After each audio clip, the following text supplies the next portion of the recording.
Good morning बच्चों, आज मैं आपको क्लास 10 नगीन प्रकाशन का प्रश्नावली 8A का प्रश्न क्रमांक संख्या 2 इस वीडियो में कराने जा रही हूँ। बच्चों, अगर समझाने का तरीका अच्छा लगे तो मेरे चैनल को सब्सक्राइब कर देना। और इस क्वेश्चन के जो शुरुआत की कुछ चीज़ें समझाई है मैंने, इंट्रोडक्शन, वो क्वेश्चन नंबर 1 में समझाई है, तो आप उसको जरूर देख लेना, तो आपको बहुत डिटेल में समझ में आएगा। देखो क्या बोला है क्वेश्चन हमारे पास कि त्रिभुज ABC में B 90 डिग्री तथा cos A बराबर है 9/41। तो एंगल A के शेष सभी त्रिकोणमितीय अनुपात आपको ज्ञात करने हैं ना। तो सबसे पहले तो देख लो जो हमारे पास दिया है, ये जो त्रिकोणमितीय अनुपात होता है ये हमेशा समकोण पर बनता है। और समकोण के लिए मैंने आपको एक मंत्र बताया था कि मंत्र क्या फॉर्मूला है, उसको हमने लाइम से स्लोगन से बनाया है कि सबसे पहले देखो, पंडित बद्री प्रसाद हर हर बोले, है ना। ये पहली वैल्यू 6 वैल्यू मैंने याद कराई आपको कि पहली साइन कॉस टैन। देखो साइन की वैल्यू क्या होती है P/H, कॉस की B/H और टैन की P/B, फिर उल्टा, है ना, साइन कॉस टैन। फिर नीचे से देखो कॉट सेक और कॉसेक, कॉट की होती है B/P, सेक की होती है HB और कॉसेक की होती है HP। ये 6 आप वैल्यू जरूर याद कर लेना, है ना। अब इन्होंने क्वेश्चन में देखो बोला है कि त्रिभुज ABC में, तो एक देखो कोण बना लो, यहाँ पर हमने एक कोण बना लिया, समकोण बना लो, ये हो गया आपका समकोण हो गया, है ना ये। अब समकोण में हमने नाम इन्होंने बोला है कि B पर आपको 90 बनाना है, यानी ये देखो 90 है ना, यहाँ पर हमने यहाँ नाम दे दिया इसको B। और देखो इन्होंने बोला है कि थीटा आपके पास A होना चाहिए। देखो A का मतलब यहाँ पे ये A है ना, यानी थीटा, तो हमने यहाँ इसको यहाँ A दे दिया, ये थीटा। अब थीटा से क्या मतलब है, थीटा के जो सामने की भुजा होगी ये लंब होगी, और थीटा जिस पर बना है वो आधार होता है, और इस कोण के सामने की भुजा कर्ण होती है। कर्ण को H से डिनोट करते हैं यानी हाइपोटेन्यूस, लंब को P से डिनोट करते हैं, उसको बोलते हैं परपेंडिकुलर, और नीचे बेस, आधार को बेस बोलते हैं। बच्चों इंग्लिश में भी नाम जरूर याद रखना, क्योंकि आगे आपको मैथ्स इंग्लिश में पढ़नी है ना। अब क्वेश्चन में देखो क्या क्या दिया है, यहाँ लिख दो कि हल आपके पास दिया है कि cos A बराबर, देखो cos A यानी थीटा बराबर दिया हुआ है 9/41।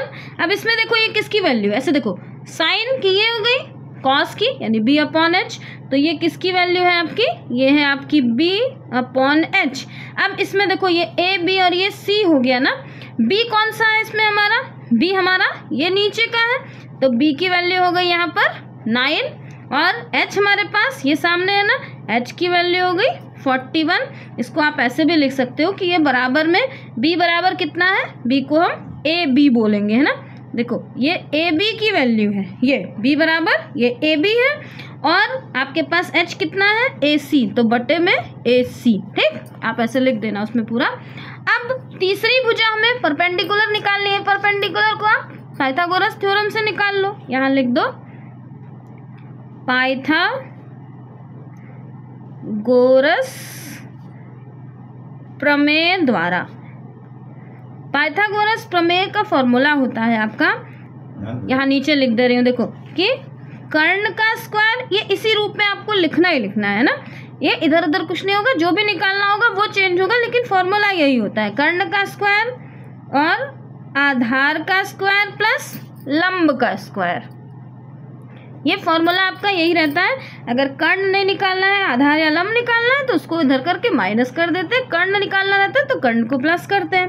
अब हमारे पास कर्ण दिया हुआ है, तो यहाँ लिख दो, इसका नाम दे दो, हमने इसको क्या बोला, कर्ण हमारे पास कितना है AC, क्योंकि हर बार कर्ण कर्ण लिखने से अच्छा आप AC इसकी वैल्यू रख दो।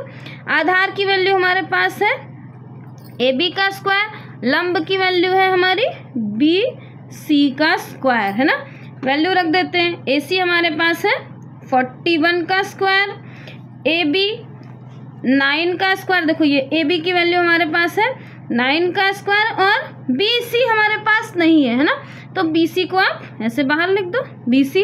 अब यही BC आपको पता लगाना है, तो BC को इस बार हम बाहर कर लेते हैं। जब BC को हम यहाँ बाहर कर लेंगे BC का स्क्वायर, और यहाँ देखो ये 41 का स्क्वायर, 41 का स्क्वायर होता है आपका 1681, तो यहाँ लिख दो, स्क्वायर कर दिया हमने इसका, तो 1681 हो गया। अब ये यहाँ इधर आ गया तो देखो माइनस का हो गया ना, फिर 9 का, इसको आप देखो इधर लाओगे, बस माइनस ही करना है, चाहे पहले लगा दो चाहे बाद में लगा दो, लेकिन करना हमें माइनस है। पहले लगा दोगे तो आंसर में माइनस लिखना पड़ेगा, इसलिए आप बीच में लगाना। रूट की वैल्यू प्लस माइनस दोनों में मानी जाती है। और 9 का स्क्वायर होता है 81। अब यहाँ देखो ये BC लिख दो, इसका स्क्वायर यहाँ से इस पे लगा देते हैं, यहाँ से ये जो स्क्वायर था ना उसको हमने रूट में लगा दिया। दोनों को जब माइनस कर दोगे तो देखो इसमें से 81 हट गया, बचा 1600। और 1600 होता है आपका 40 का स्क्वायर। कैसे निकालोगे 1600 का स्क्वायर? देखो अभी मैं आपको वो भी निकालना दिखा दे रही हूँ। 1600 होता है आपका 40। इसको आप लंबी विभाजन प्रक्रिया से, भाग विधि से इसको आप निकाल सकते हो। देखो यहाँ पर रफ में समझ लो इसको कैसे समझा रही हूँ। ये हो गया आपका 1600, है ना। इधर से जोड़े बना लो, यहाँ जोड़े बन गए, यहाँ देखो ये हमने इस ऊपर लाइन बना दी। अब आप देखो ये 4, ये किसका स्क्वायर में 16 आता है, हमें जोड़े से लेना। और जोड़े हमेशा इधर से बनते हैं, इधर से। और देखो 2 जोड़े, ये अगर मान लो 5 नंबर है तो एक को सिंगल अलग बना लोगे, लेकिन जोड़े में ही बनेगा, है ना। और पॉइंट का नंबर होगा तो पॉइंट के बाद इधर से। अब 16 क्या होता है, अगर हम देखो 3 का स्क्वायर लेंगे, यानी 3 को 3 से मल्टीप्लाई करेंगे तो 3 3 9 हो जाएगा। लेकिन हम यहाँ कितना लेंगे, 4 4 16। देखो ये कट गया ना, ये देखो तो ये हमारे पास 16 आ गया ना।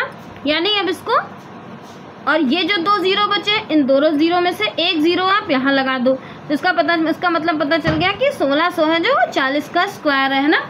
यहाँ लिख दो आप 1600, 40 का स्क्वायर आपने लिख दिया। अब इन्होंने बोला इसके और सारे मान आप ज्ञात कर लो, तो सारे मान कितने हो जाएंगे, ये लंब आपके पास हो गया 40। अब और सबके मान निकाल लो। सबके मान आपके पास, सबसे पहले साइन की वैल्यू, है ना, यानी साइन और थीटा कितना है a पर। देखो साइन की वैल्यू कितनी हो जाएगी, साइन को बोलेंगे p/h, है ना, यानी p/h होता है।